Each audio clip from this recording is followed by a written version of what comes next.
D'une part, on a la corruption qui évoque les pots de vin, le détournement du denier public, le favoritisme. D'autre part, on a l'innovation, synonyme de progrès technique, de technologies de rupture, de nouvelles manières de produire. Deux univers qui ne semblent pas avoir de lien, mais qui se croisent le plus souvent qu'on ne le pense. Salut, bienvenue sur votre chaîne. Aujourd'hui, nous allons explorer un sujet aussi complexe que fascinant, le lien entre corruption et innovation. La corruption est l'abus du service public pour des intérêts privés. On peut distinguer deux types de corruption. La corruption publique et la corruption privée. La corruption privée se manifeste sous forme de vol, de piraterie, de litige ou toute autre forme de transfert entre parties privées. La corruption publique implique des agents de l'administration publique.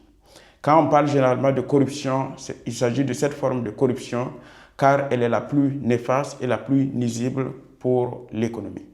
Qu'est-ce que l'innovation? L'innovation est en lien avec le progrès technique. Elle se réfère à l'amélioration du processus de combinaison des ressources ou des facteurs de production pour mieux produire.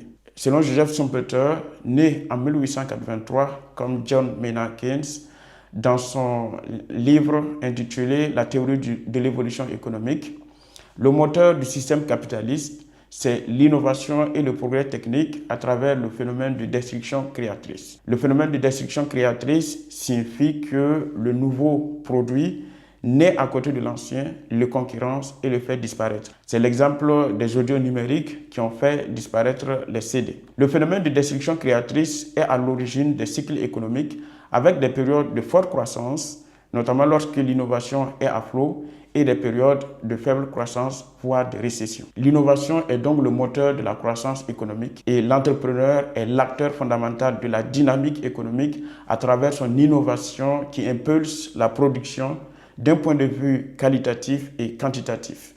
Il prend des risques à la recherche du profit maximal et son innovation lui permet d'obtenir un monopole temporaire et donc un profit relativement élevé. Schumpeter distingue 5 types d'innovation. Nous allons voir très vite ces 5 types d'innovation. On a l'innovation de produit qui consiste à l'introduction d'un nouveau produit ou de qualité de produit non encore connu par les consommateurs ou de performance élevée. C'est l'exemple de l'introduction du téléphone portable ou du réfrigérateur ou de l'ordinateur qui ont contribué à changer notre mode de vie. En deuxième lieu, on a l'innovation de procédé qui consiste à l'introduction d'une nouvelle technique qui permet d'améliorer l'efficacité ou l'efficience de la combinaison productive. En troisième position, on a l'innovation de mode de production qui consiste par exemple à la mise sur pied d'une nouvelle forme d'organisation industrielle, comme par exemple le monopole, la fusion d'entreprises ou même une nouvelle forme de gestion. C'est l'exemple des sites Uber qui utilisent de la géolocalisation pour mieux rentabiliser le service. En quatrième position, on a l'innovation de marché qui consiste à l'ouverture d'un nouveau marché ou de débouchés. C'est l'exemple d'une entreprise africaine qui entre pour la première fois sur le marché européen. Cela lui permet de produire davantage et donc de baisser ses coûts de production. En cinquième et dernière position, on a l'innovation de sources d'approvisionnement qui consiste à la conquête d'une nouvelle source d'approvisionnement de matières premières ou de biens intermédiaires pour la production. C'est l'exemple de la découverte du pétrole ou même de la maîtrise de la technologie de la fusion nucléaire qui permet de produire plus d'énergie et moins de déchets en lieu et place de la fission nucléaire qui est utilisée actuellement. Comment la corruption freine le processus de l'innovation? La recherche de rente est nuisible à l'innovation du fait que les innovateurs ont besoin souvent des biens fournis par le gouvernement ou les fonctionnaires. C'est l'exemple des permis ou des licences. Les moteurs de l'innovation sont généralement de petites entreprises ou de nouvelles entreprises et à cet effet, elles sont vulnérables à la corruption pour 6 raisons. En premier lieu, il y a le fait que la corruption entraîne une mauvaise allocation des ressources liée au fait que les pots de vin prennent le pas sur le mérite.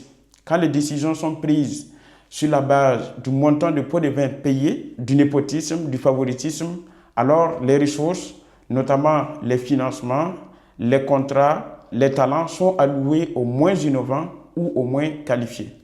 La concurrence est alors faussée en faveur des firmes connectées au détriment des innovatrices. L'innovation est alors étouffée car les innovateurs authentiques, notamment les petites startups ou les chercheurs sans connexion politique, n'ont pas accès aux opportunités.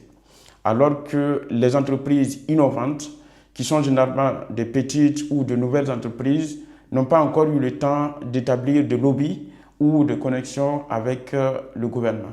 En deuxième lieu, il y a le fait que la corruption accroît les coûts de production et l'incertitude. Les pots de vin payés ou les autres formes de corruption accroît les coûts de production des entreprises innovantes, réduisant leur compétitivité et leur capacité à déployer leurs ailes dans le processus de l'innovation, c'est-à-dire leur capacité à investir dans la recherche-développement. Ces entreprises ont généralement une contrainte financière et bien qu'elles ont du capital humain à faire valoir, le capital humain est un mauvais collatéral. La corruption crée un environnement d'incertitude où les règles du jeu sont mouvantes, alors que les innovateurs ont besoin d'un environnement prévisible et de protection pour la prise de risque. En troisième lieu, la corruption décourage la prise de risque et l'entrepreneuriat. Si le succès dépend plus des connexions politiques que le dur labeur et la créativité, alors les innovateurs sont moins incités à investir leur temps et leurs ressources dans le développement de nouvelles idées, alors que les projets innovants sont généralement des processus de long terme et impliquent une lente accumulation du capital. Les projets novateurs sont généralement plus risqués et de ce fait plus vulnérables à la corruption. Et cela peut entraîner la fuite des cerveaux. Les individus talentueux peuvent quitter un environnement où la prévalence de la corruption est relativement élevée pour un environnement où les efforts sont récompensés à leur juste valeur. La fuite des cerveaux n'est pas seulement d'un pays à un autre. Cela peut être un phénomène de migration des individus à l'intérieur du même pays, entre les secteurs.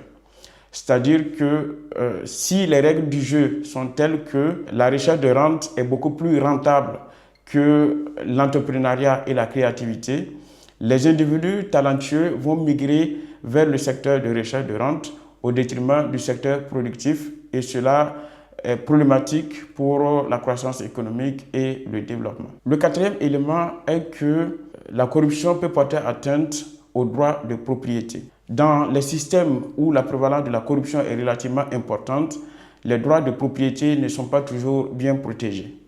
Alors que si l'innovateur risque de perdre le contrôle de son innovation et ne peut pas jouir du fruit de ses idées, alors les incitations à innover sont étouffées. Le cinquième élément est que la corruption érode la confiance et la capacité à collaborer. La corruption érode la confiance, réduisant la capacité de coopération et de collaboration, alors que les innovations prospèrent généralement dans des écosystèmes de collaboration qui impliquent, entre autres, les entrepreneurs, les chercheurs et même les membres du gouvernement.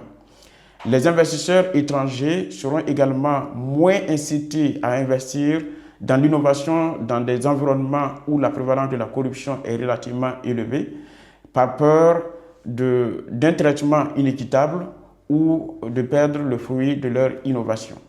Le sixième et dernier élément est que la recherche et développement du secteur public est également victime de la corruption.